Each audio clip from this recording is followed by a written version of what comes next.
Dating in America feels impossible right now, but not because people forgot how to love, and not because men suddenly became worse partners, or women suddenly became impossible to understand.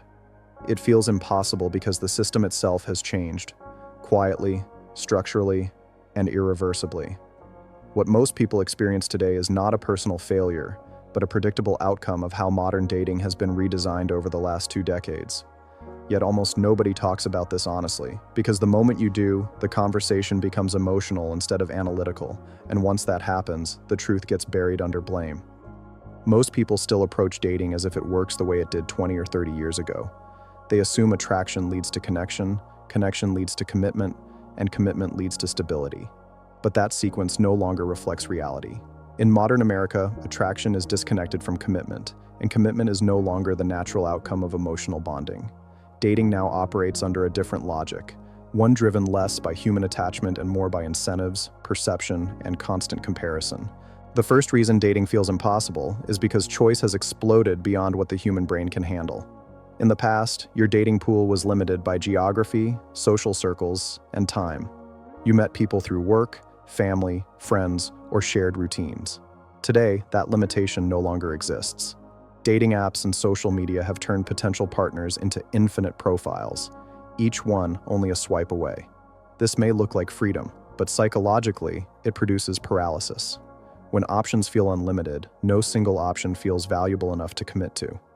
There's always the sense that someone better might appear tomorrow, and that belief quietly destroys the motivation to invest deeply in anyone today. This constant availability of alternatives changes behavior at a subconscious level. People stop tolerating normal human imperfections. Small flaws become deal breakers. Minor discomfort becomes a signal to leave. Emotional effort starts to feel optional instead of necessary. In previous generations, relationships survived friction because there were fewer exits. Now, exits are instant, silent, and consequence-free. You do not have to explain, confront, or grow. You can simply disappear and replace. Dating also feels impossible because attraction itself has been distorted. In modern America, attraction is no longer built primarily through shared experiences or emotional presence. It is built through images, status signals, lifestyle cues, and curated personalities. People are no longer dating real individuals, they are dating projections. Social media has trained people to assess value through highlights rather than substance. This creates a massive gap between expectation and reality. When real human behavior inevitably fails to match the curated image, disappointment feels like betrayal rather than normal adjustment. Another reason dating feels broken is that emotional safety has collapsed.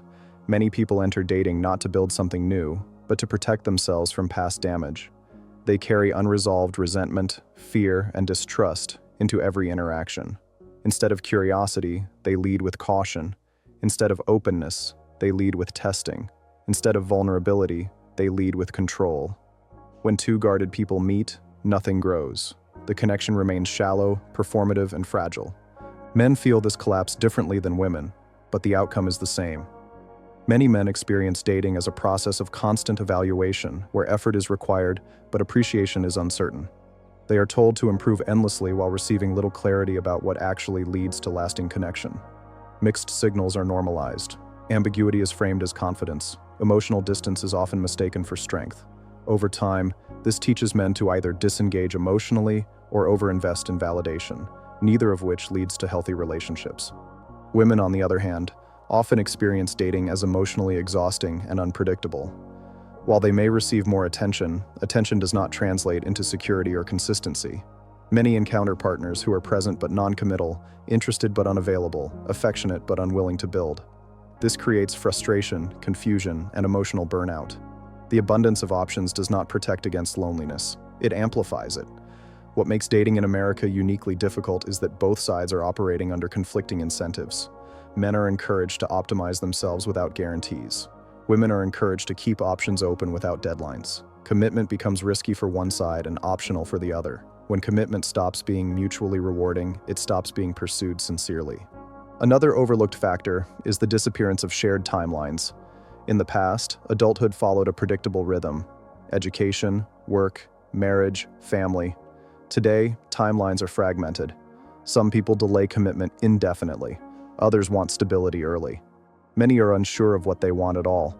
dating becomes a collision of incompatible expectations rather than a coordinated journey.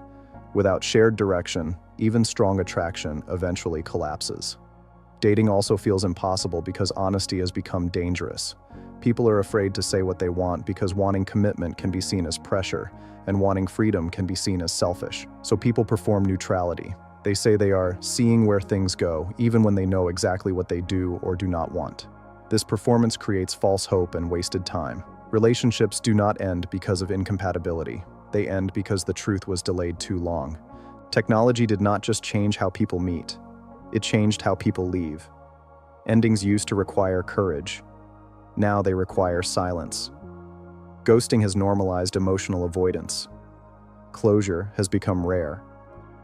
When relationships end without explanation, people internalize the loss as personal failure rather than situational mismatch. This erodes confidence and increases emotional armor, making future connections even harder. Modern dating also lacks accountability. In previous social structures, behavior had consequences. Your reputation mattered. Your actions followed you. Today, anonymity protects irresponsibility. You can treat people poorly without social cost. This rewards short-term gratification over long-term character. Over time, trust erodes not because people are worse, but because systems reward disconnection. Perhaps the most uncomfortable truth is that dating feels impossible because many people are not actually dating to build. They are dating to cope, to escape loneliness, to validate self-worth, to distract from dissatisfaction elsewhere in life. When two people use each other as emotional supplements rather than partners, the connection collapses under pressure. Love cannot survive when it is used as therapy. What nobody talks about is that modern dating is not failing accidentally. It is failing predictably. A system built on endless choice, low accountability, delayed adulthood, and performative identity cannot produce stable outcomes. Yet individuals continue blaming themselves, wondering what they are doing wrong, when in reality, they are responding rationally to irrational incentives. This does not mean meaningful relationships are impossible. It means they require clarity, boundaries, and intentionality that the current culture does not encourage. People who succeed in modern dating are not luckier. They are more deliberate. They exit faster. They communicate earlier. They accept fewer illusions. They are willing to be misunderstood in the short term to avoid prolonged confusion in the long term. Dating in America feels impossible right now because it asks humans to bond in an environment designed to prevent bonding. It asks for vulnerability in a culture that rewards detachment. It asks for commitment in a system that profits from indecision. Until people recognize this, they will continue feeling lost, exhausted, and confused, mistaking structural collapse for personal inadequacy. And the most important thing to understand is this: if dating feels impossible, it does not mean you are broken. It means you are awake enough to feel the friction between human nature and a system that no longer supports it. This is Mendecoded, where we don't shame women, don't blame men, and don't avoid the truth. We decode it.